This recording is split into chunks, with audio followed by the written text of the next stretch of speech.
What's up guys, Zan from the Madden YouTube channel, and in today's video we're going to be talking about 3 myths regarding knockout abilities that you need to avoid to start playing better defense. I know you guys are going to dig this video, so make sure you guys give the video a like, subscribe to the channel, hit that notification bell, and drop a comment below. If you have a question in regards to anything Madden related, it doesn't have to be just this topic, drop it below. I'll be hanging out after the video, taking your questions and responding to you guys with personalized replies. Let's talk about the first mistake players are making in Madden, and that is using deep in KO literally ever. Now, right now, as it pertains Ultimate Team, we are talking about maybe the game shifting towards the deep zone KO ability being 2 AP. So this part might not apply, but I want to explain this regardless because it's going to apply to a lot of you that play regs or maybe aren't ponying up for the most expensive players in Madden Ultimate Team. And that has to do with the fact that the deep out KO ability is far superior in so many facets to the deep in KO. Let's go ahead and take a look right here at Tre'Davious White. You'll note here that with a description of this player's abilities, it says defenders with this ability force more catch knockouts and react quicker in deep zone coverage, 20+ yards away from the line of scrimmage and outside the hash marks. Now let's take a look at Kevin Byard, the safety that was acquired by the Philadelphia Eagles in the middle of the season. He has the deep in zone knockout, and it says defenders with this ability force more catch knockouts and react quicker in deep zone coverage, 20+ yards away from the line of scrimmage and inside the numbers. The key word in this is numbers. So here we are on the practice field, and I've gone over to Madden Ultimate Team where I have a little bit more control over the abilities that I have. For the purpose of this video, I have taken Ryan Neal, who is going to be my left safety, and I have switched him to deep in knockout. Over here at the other safety position, I've got Malik Hooker, who is going to have the deep out knockout. So right here, let's explain the difference. If you recall, with the deep in knockout, this was a zone on the field that applied to 20 yards beyond the line of scrimmage and in between the numbers all the way down the field to the back of the goal line. So if you take a look at that swatch of field, that's not too shabby. However, let's talk about the deep out knockout. The deep out knockout is from the hash marks to the sidelines, as you recall, 20+ yards downfield. So if you were to take a look at the actual yardage that applies to these abilities, the biggest difference between deep in and deep out is that deep out is obviously better because it covers more turf. And the only area of the field that it doesn't cover is the area between the hash marks. Now, with an NFL field's dimensions, the area between the hash marks in the center of the field is only 18 feet 6 inches. In other words, it's about 6 yards of field. You tell me if it's worth it to pay for an ability that really only covers 6 yards of the field more than the other ability. I would argue strongly that the answer is no. Deep out KO is always going to be the better choice, with the one thing that I would say in Ultimate Team being that if somebody does offer the deep zone KO for 2 AP, which is the going rate of deep out KO right now, of course, that's the better option because you're going to gain that area between the hash marks, and basically you're going to knock out the entire field 20+ yards deep from sideline to sideline. But obviously, deep out KO is the superior ability in terms of just yardage that you're paying ability points to cover. And that's obviously going to impact the types of coverages that you're going to be able to call and get knockouts from those players as well. Which brings me to my second myth that I constantly hear, and that is you have to be in an outside third, outside quarter, or deep half zone in order for deep out KO to work. And you have to be in a middle third or inside quarter for deep in KO to work. This myth is incredibly untrue. So what I'm going to do here is break down exactly what I'm talking about. What I'm going to do is I'm going to take out our deep in KO player, and I'm going to sub in another deep out KO player. This is Darius Slay. So here is our deep out KO player, Darius Slay, in this middle third.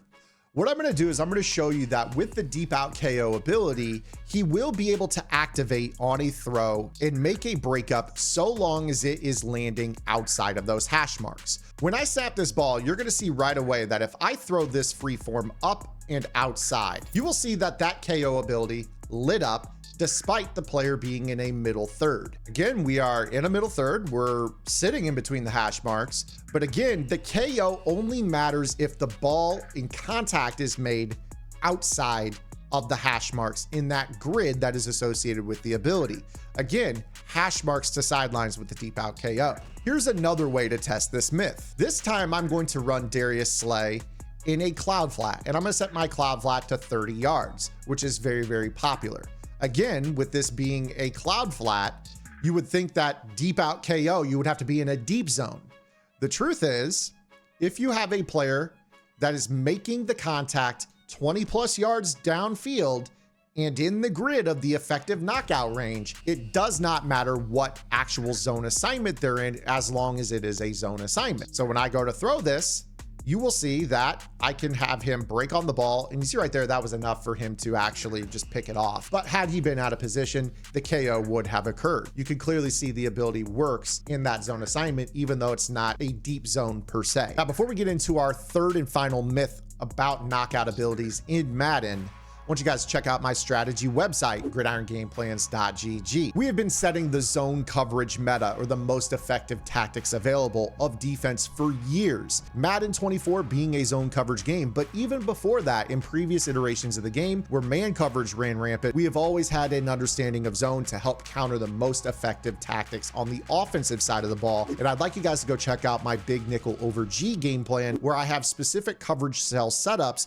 with AP suggestions for you guys to be able to stop bunch strong, tight, trips tight end, and any other offensive alignment that you might face. I teach you guys how to utilize zone drops, match, and your abilities correctly, and you guys will play your best defense of Madden 24, that I assure you. On top of that, you guys are going to unlock the vault, which is going to keep you guys on top of the pro metas. Right now, the Madden Bowl is going on. We're seeing a shift in the offensive approach, seeing some new plays and route combos. I've got you guys covered over there. We're seeing some new blitz setups. I've got you guys covered there, and you guys get access to our members only Discord server, where we have lab sessions every single week discussing the trends of Madden. You guys can unlock everything on the website for $9.95. Go check it out. I promise you, you will not be disappointed. Now let's get into our third myth. And that myth is you need man knockouts when playing match coverage. This one is also false. When you guys play match coverage in Madden, it's easy to think, well, these are guys that are dropping in zone, but then turning into man coverage. Therefore, I need a man-to-man knockout ability, such as deep route knockout. I understand why that would be the thought process. It does seem to make sense after all. However, when you are playing match, you actually want to have deep out knockouts on the field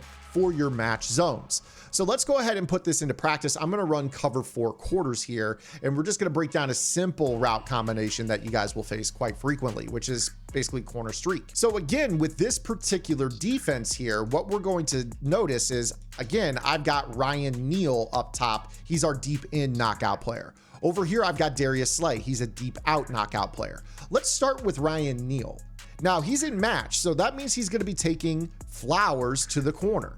If Flowers is able to get leverage on him and I throw this down and outside, you will actually notice that he does not light up. And the reason he doesn't light up is because he has deep in KO. He is actually not in the area of the field when making contact that will be able to jar the ball loose. Now, fortunately for us, he played good enough man coverage in his match role that it didn't matter. But you definitely saw that there was no light up on the contact where they were both attacking the football that would have caused Flowers to drop this. This is a big deal. So you want to make sure, especially in match, because how often is the ball landing in between the hash marks?